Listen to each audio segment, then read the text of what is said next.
नमस्कार दोस्तों, स्वागत है आपका अपने YouTube चैनल आरपीएससी मेकर पर। दोस्तों, आज जो हमारा टॉपिक है जालोर के सोनगरा चौहानों का इतिहास।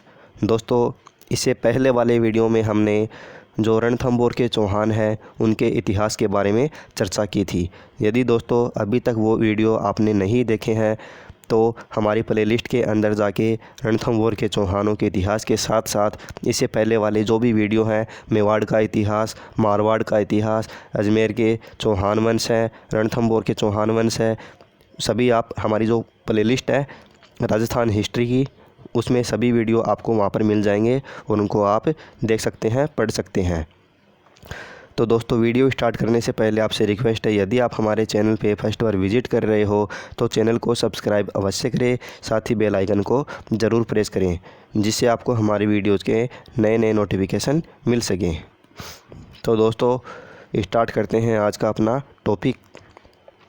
ऋषि जाबाली की तपोभूमि होने के कारण इसे जाबालीपुर कहते थे। कौन से ज़िले को? जो जालोर ज़िला है दोस्तों, जालोर ज़िले की बात हो रही है। तो जालोर हो गया, जो कालांतर में क्या नाम हो गया? जालोर।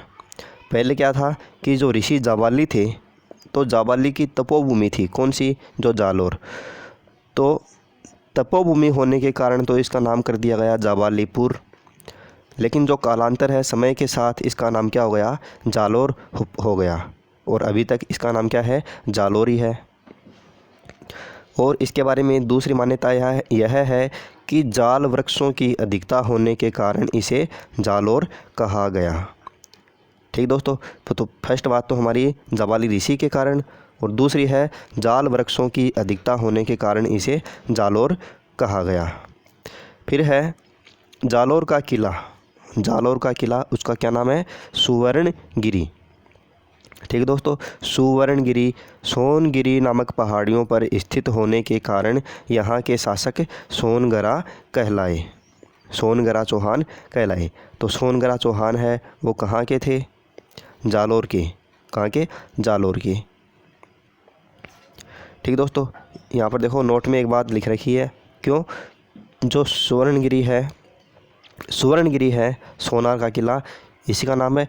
ये तो है जैसलमेर में, लेकिन सुवर्णगिरी, ठीक दोस्तों, यहाँ पर से इसमें अंतर है। ये तो है सुवर्णगिरी और ये है सुवर्णगिरी। तो सुवर्णगिरी तो जालोर में, और सुवर्णगिरी कहाँ पर पड़ेगा? ये सुवर्णगिरी पड़ेगा जैसलमेर के अंदर। ठीक दोस्तों, मिलते जुलते नाम है, इसलिए इसको यहाँ पर नोट के रूप में मैंने लिखा है आपको समझाने के लिए। फिर 1182 ईस्वी में कीर्तिपाल ने जालोर में चौहानों की सोनगरा शाखा की स्थापना की। ठीक दोस्तों, तो यहाँ से मोस्ट इम्पोर्टेंट बात निकल के आ रही है कि 1182 ईस्वी में जालोर में चौहानों की जो सोनगरा शाखा है उसकी स्थापना किसने की थी? तो उनका नाम आएगा कीर्तिपाल चौहान। इसने चित्तौड़ के सामंत सिंह को हराकर चित्तौड़ पर अधिकार कर लिया। कौन? कीर्तिपाल चौहान। इसने जो चित्तौड़ के, मेवाड़ के जो सामंत थे उस समय, कौन? सामंत सिंह। कौन थे? सामंत सिंह, ये शासक थे। इनको हरा दिया और फिर कहाँ पर जो अधिकार कर लिया? चित्तौड़ पर अपना अधिकार कर लिया। ठीक है दोस्तों, फिर आते हैं कीर्तिपाल चौहान के बाद में आते हैं कानड़ देव सोनगरा। कौन? कानड़ देव सोनगरा बहुत ही प्रतापी शासक हुए हैं दोस्तों।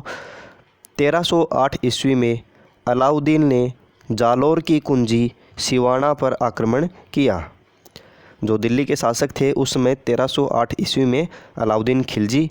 तो अलाउद्दीन खिलजी ने पहले आक्रमण कहाँ पर किया? जालोर की जो कुंजी है उसे बोला जाता है, ठीक है। जालोर की कुंजी कौन है? सिवाना का दुर्ग। कौन सा है? सिवाना का दुर्ग।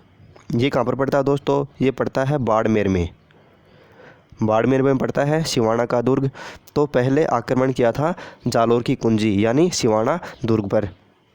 इसमें क्या हुआ? उसमें वहाँ पर थे शीतल देव व सोम कानड़ देव के भतीजे के नेतृत्व में सिवाना में साका किया गया। ठीक है दोस्तों, यहाँ पर जौहर नहीं हुआ था, केवल क्या हुआ था? साका हुआ था। ठीक है दोस्तों,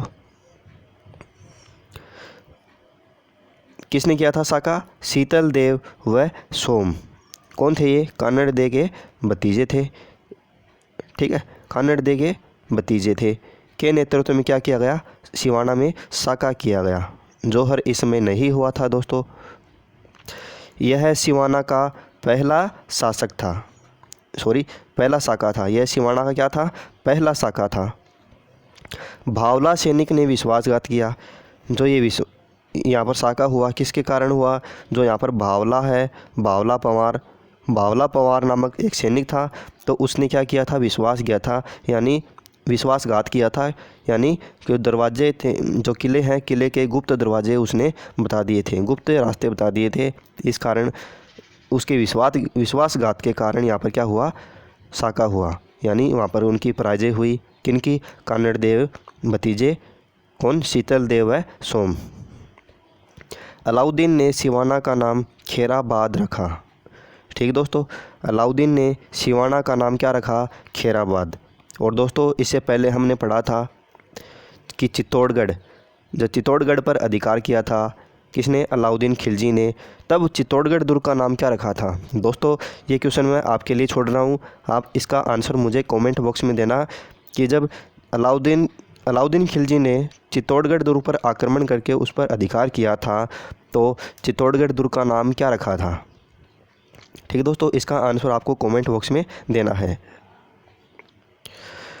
फिर है 1311 ईस्वी में अलाउद्दीन ने जालौर पर आक्रमण किया।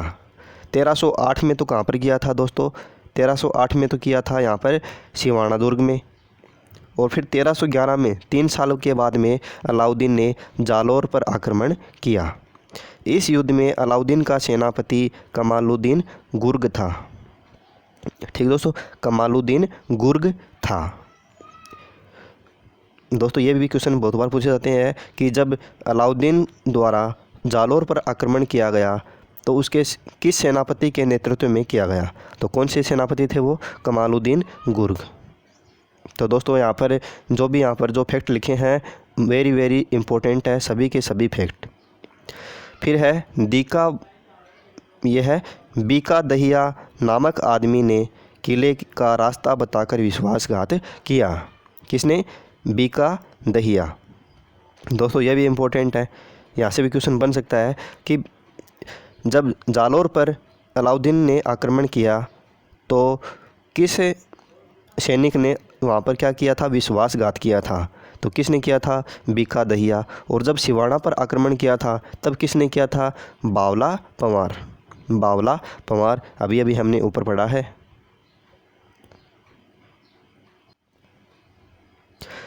फिर देखो दोस्तों एक बार इनको देख लेते हैं। इनके द्वारा जो लिखे गए थे ग्रंथ, साहित्य की रचना की गई। कानड़ जो पद्मनाभ है उनके द्वारा लिखा गया था, पद्मनाभ द्वारा लिखे गया कानड़ दे प्रबंध। पद्मनाभ द्वारा क्या लिखा गया? कानड़ दे प्रबंध। अमीर खुसरो द्वारा क्या लिखा गया? खजाइन उल फतूह है। और फरिश्ता द्वारा कौन सा लिखा गया? तारीख ए फरिश्ता। तो दोस्तों ये साहित्य हैं, ये भी इम्पोर्टेंट होते हैं कि एग्ज़ामों में बहुत बार क्वेश्चन पूछे जाते हैं इनसे। फिर नेक्स्ट है, जब विश्वासघात की सूचना बीका दहिया की पत्नी को मिली। ठीक है दोस्तों, मिली आएगा यहाँ पर। सूचना इनकी पत्नी को मिली, किसकी? बीका दहिया की पत्नी को मिली, यानी कि जो बीका दहिया है उन्होंने हमारे साथ विश्वासघात किया है। तो उनकी पत्नी ने अपने विश्वासघाती पति को मार दिया। किसको? बीका दहिया को मार दिया। फिर कानड़ देव व उसके पुत्र वीरम देव युद्ध करते हुए वीरगति को प्राप्त हुए। फिर क्या हुआ कि जो कानड़ देव है वह उसके वीर पुत्र थे, कौन? वीरम देव। दोनों युद्ध करते हुए वीरगति को प्राप्त हो गए। कानड़ देव, इनके पुत्र का नाम है वीरम देव। ठीक दोस्तों, इनके बारे में अभी पढ़ने वाले हैं हम। अलाउद्दीन ने जालौर पर अधिकार कर लिया और जालौर का नाम क्या रख दिया? जलालाबाद। क्या रख दिया? जलालाबाद। दोस्तों ये जितने भी नाम इनके रखे गए हैं बाद में अधिकार करने के बाद अलाउद्दीन खिलजी द्वारा, तो ये भी वेरी वेरी इम्पोर्टेंट है। ठीक है दोस्तों, अलाउद्दीन ने जालोर पर अधिकार करने के बाद क्या नाम रखा? जलालाबाद। और इससे पहले जो नाम था सिवाना दुर्ग था उसका क्या नाम रखा था दोस्तों? ये भी आपको कमेंट बॉक्स में बताना अगर आपको याद है तो। जो सिवाना दुर्ग है उस पर आक्रमण करने के बाद क्या नाम रखा था? और चित्तौड़गढ़ दुर्ग पर आक्रमण करने के बाद क्या नाम रखा था? दोस्तों जालोर है तो जालोर से आपको याद हो जाएगा जैसे जालोर जैसे जलालाबाद।